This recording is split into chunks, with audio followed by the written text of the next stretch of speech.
Kjo që do t'ju tregoj tani është historia e një shokut ton, shqiptar.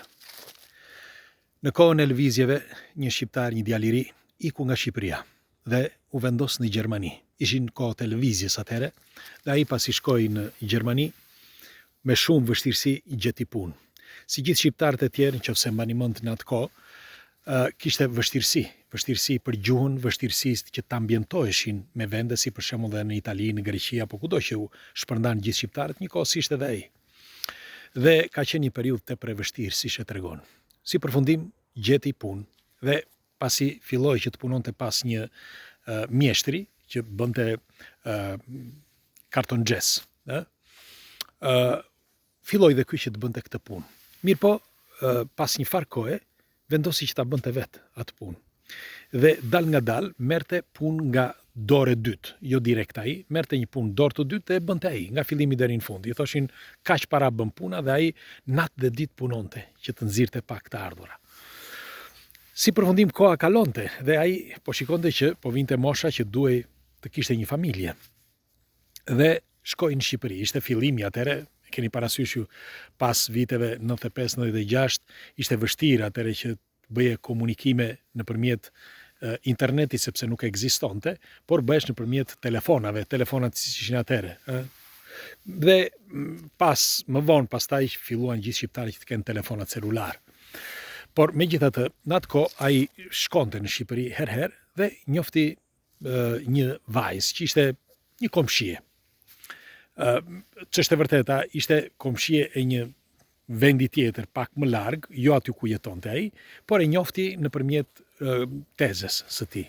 Edhe kështu u njohën dhe si përfundim ai nuk ishte kaq i bindur, megjithatë tha, "Okej, do vi një moment që duhet të krijoj familje." Sepse ai mendonte që në kohën e verës ku shkonte në Shqipëri herë të mund të njihte ndonjë vajzë tjetër. U mundova, tha, në disa herë, disa momente, por nuk ishte e vështirë, sepse në një kohë shumë të shkurtër nuk mundesh që të njohësh një njeri, tha, siç duhet. Dhe si përfundim, vendosi me këtë vajzën, u fejua me këtë vajzën dhe kishte edhe vëllezër dhe motra, por kishte edhe një vëlla të vogël që e kishte si të atë që mbante nëna, e keni parasysh ju, dhe ky e donte, sepse vllai i vogël e donte shumë vllain e vogël, por me qenë se ky do po bënte martesën, mendoi që të çonte edhe prindrit që të bënin edhe një martesë tjetër në Gjermani. Dhe si përfundim u bë martesa, e çoi gruan në Gjermani, pas një farë kohe i gjeti dhe punë e tjerë, sepse bëri lidhje familjare, kështu që çdo gjë shkoi okay. Dhe ndërkohë edhe prindrit e tij i solli, me fjalë çoi në Gjermani, dhe ata rrinin për një farë kohe, pastaj u kthyen prapë në Shqipëri. Por pas një disa viteve e pa që situata në Shqipëri u ndërlikua dhe duke qenë e vështirë, tha, po i marr prindrit, tha, që të rrinë këtu me mua sa të duan. Dhe kështu bëri. U tha prindërve që ti merrte dhe nëna e tyre tha, po mirë, tha, vllain, tha, ku do ta lësh, ta? Sepse ishte vllai i vogël. Vllai i vogël atëherë ishte 17-18 vjeç. Pra në kohën kur ky donte të merrte prindrit. Ndërkohë gruaja e tij ishte 7 zane me fëmijën e parë në Gjermani. Dhe si përfundim ky tha, "Okej, tha, hajde do shikojmë, tha, si t'ja bëjmë, tha, që ta marrim." Si përfundim, kur shkuan në Gjermani, që mori prindrit e i ndejtë një kohë të gjatë në Gjermani, ai duhet që të gjente mënyrën se si do të sillte vllain e vogël. Dhe meqense kishte mbetur dhe një vit tjetër, tha, po presim dhe një vit tjetër, meqense një vit që të bëhet i madh, para që të mund të lëvizi, tha, pas moshës 18 vjeç, po e bëjnë, tha, pasi ai të ketë mbushur 18, dhe kështu bën.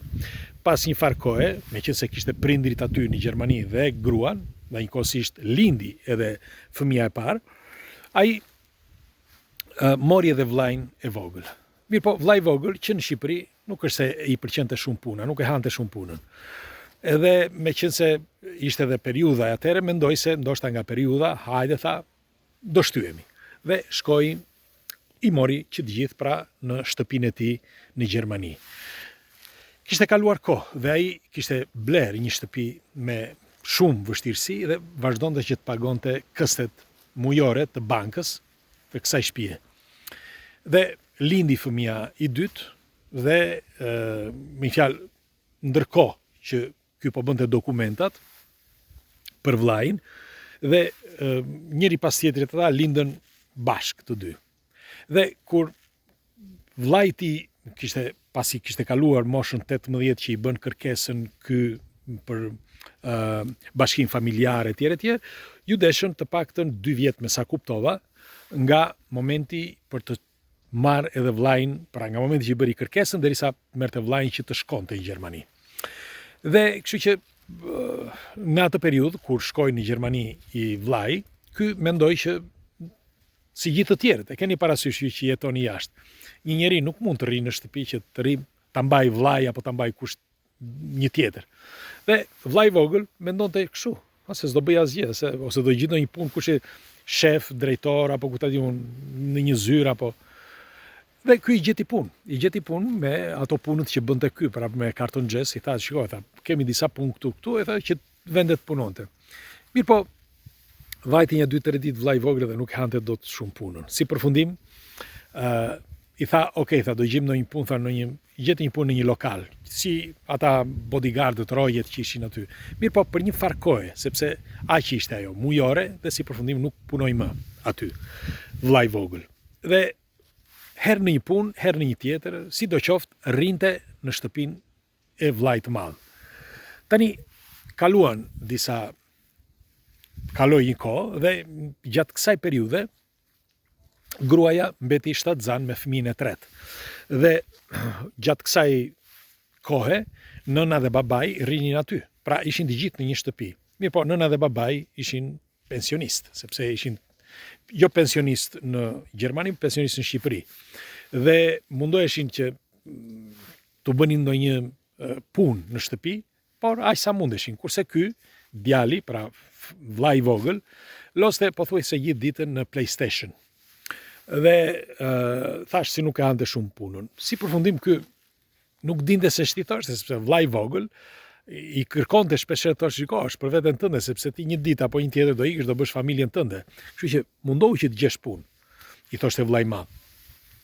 Prindrit aq sa i thoshin, po ky s'hante vllai i vogël. Megjithatë, kaloi kohë, lindi fëmia i tretë i këtij shokut ton, dhe gjatë atyre momenteve, pra kur kishte lindur fëmia edhe tek materniteti, por edhe aty brenda në shtëpi, shikonte disa lëvizje që ishin të çuditshme. Gruaja sikur ishte distancuar, sikur e shikonte ndryshe.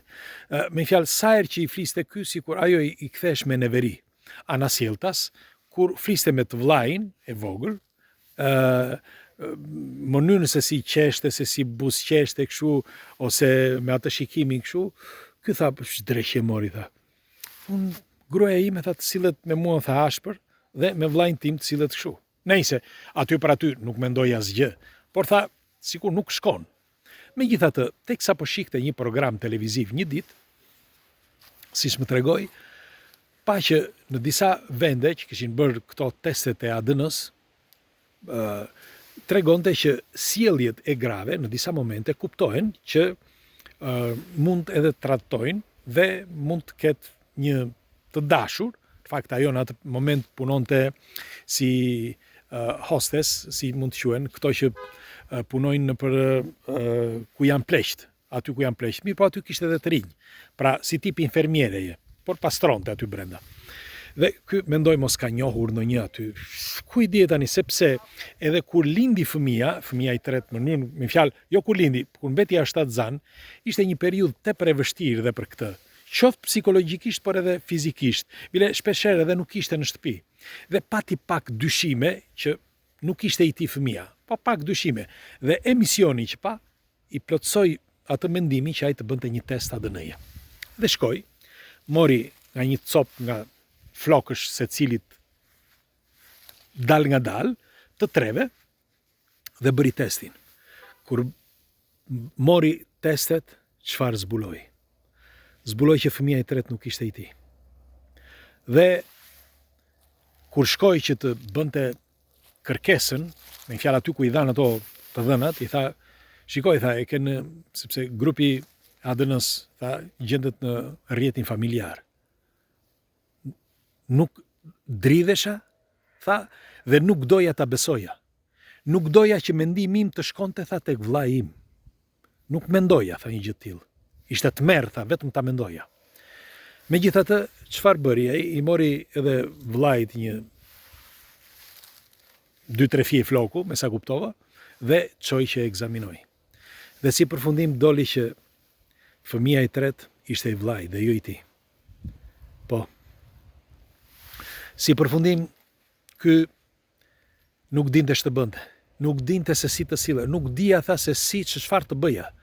Ngrihesha në orën 5 të mëngjesit, ato 2-3 ditë që mora këto të dhënat, ngrihesha në 5 të mëngjesit, rria përpara televizorit, përpara se t'i kanë punë. Dhe rria aty, tha, televizori dezo, po unë nuk e kisha mendjen tek televizori. Dhe ajo as që se çau kokën, tha, që të shikonte që unë kur ngrihesha të ngrihesh së bashku me mua, tha, ngrihesha kur në orën 7 kur ngrihesh gjithmonë. Si përfundim, tha, kur mora rezultatet, shkova, i mora që të dy, tha, dhe ula në tavolinë. E mora, tha, ishte nga dhoma tjetër, tha, që loste me vllain, tha, i vogli. Loste me PlayStation. Dhe pas dreke, tha, i mora që të dy, tha, dhe e përplasa në tavolinë, tha, të rezultatin, tha, dhe ju thash. Fëmia i vogël, tha, nuk është i imi, tha, po është ju të dyve. Ata nuk dini se çfarë të bënin, ajo u bë ngjyra, nuk dinte, ajo kishte frikë se mos e vriste aty. Dhe u bë, s'dinte se çfarë të thoshte, filloi që t'i hidhte fajin atij, ai i hidhte fajin kësaj, po jo ishte kështu, jo ashtu. Mbylleni gojën që të dy, tha, nuk dua t'ja di, por do më dëgjoni tani, tha, se çfarë do bëjmë. Meri plaçka ti, tha, gruas. Çfarë ke këtu, tha? Zhduk mu që këtej, tha, edhe ti, tha, ti. Meri plaçka, çfarë ke këtu, tha? Dhe mi u zhdukni që këtej se nuk dua t'ju shikoj më. Por prisni, ky fëmia i vogël nuk është imi. Merreni dhe bëni ç'të doni. Në atë kohë ishte 2-3 vjeç fëmia dhe ai u ndje kaq keq sa nuk dinte, sepse fëmia i thoshte, i fliste baba. Se ku ta din, askush nuk e dinte. Vetëm ata dy. Si përfundim, ky i tha, beni dhe fëmijën, tha, dhe ikni. Nuk doja, tha, t'ja dje, tha, asgjë, sepse do shkatërroja vetëm jetën time, tha, nëse do bëja ndonjë marrëzi. Do shkatërroja familjen, të gjitha, tha.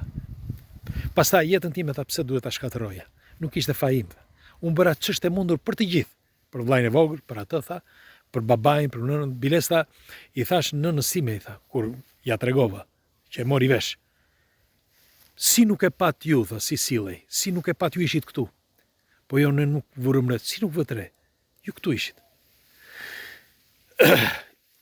Kaloi disa muaj, ata kishin marrë një shtëpi me qira, të dy, pra vllai vogël së bashku me këtë, për të përballur ato shpenzimet, sepse e thanë që atë ditë që nuk është se donin, ndodhi ajo që ndodhi, dhe nuk donin që të rrinin bashkë për gjithmonë, por ndodhi ajo që ndodhi, kërkuan falje, etj, por ai ky shoku i nuk donte t'ja dinte, dhe kështu që i tha, bëni ç'të doni. Dhe kishin ndenjur disa muaj bashk, pastaj u ndan. Ai ndonjë disa kohë, disa muaj tek disa shokët e tij në Gjermani, vllai vogël, dhe pastaj u kthye në Shqipëri. Nuk mora vesh më, nuk më tha se çfarë ndodhi më vonë me të, por di që kur u kthye në Shqipëri, ai nuk donte t'ja dinte, me fjalë se çfarë po bënte, ku ishte. Dhe doja t'ju pyesja ju çfarë do të bëni ju në vendin e tij. Pse duhet të fliste me një njeri të tillë. Dhe si përfundim, kjo grua u kthye tek ai dhe ju përgjërua. I shkoi një ditë përpara se t'ikte në punë, i tha, të lutemi, tha.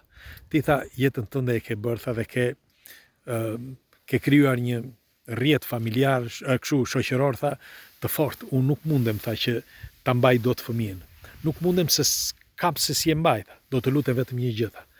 Bëje, tha, vetëm pse ai të thërret, tha, bab. Mere, tha, dhe mbaje, tha, së bashku me fëmijët e tjerë. Të lutem, tha. Derisa unë të gjej një sistemacion, tha, sepse unë, tha, jam mes të 4 rrugëve tani, tha. Se nuk ishte më si të paguante shtëpinë, sepse shtëpia vetëm me 2, me një tjetër dhe nuk e pagonte, merr mend vetëm. Dhe kur e pa ai fëmia, që kjo u kthye tek ky, me fjallat të ditë që e mbante për krau, sa e pa, o babi, tha, më lër të futem në shtëpi, tha, me mamin. Unë tha, nuk dija ç'të thosha, tha. Më rodhën lotë, tha, dhe nuk dija se si të sillesha.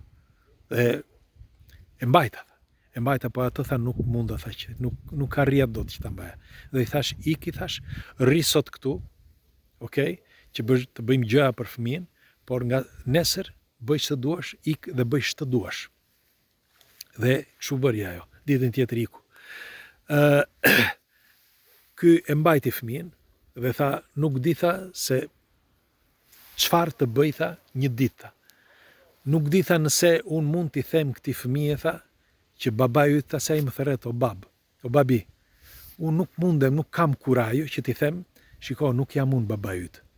Dhe me çfarë kurajo do t'i them unë, në qoftë se unë do t'i them një ditë këtij fëmije, sepse ai duhet që ta di.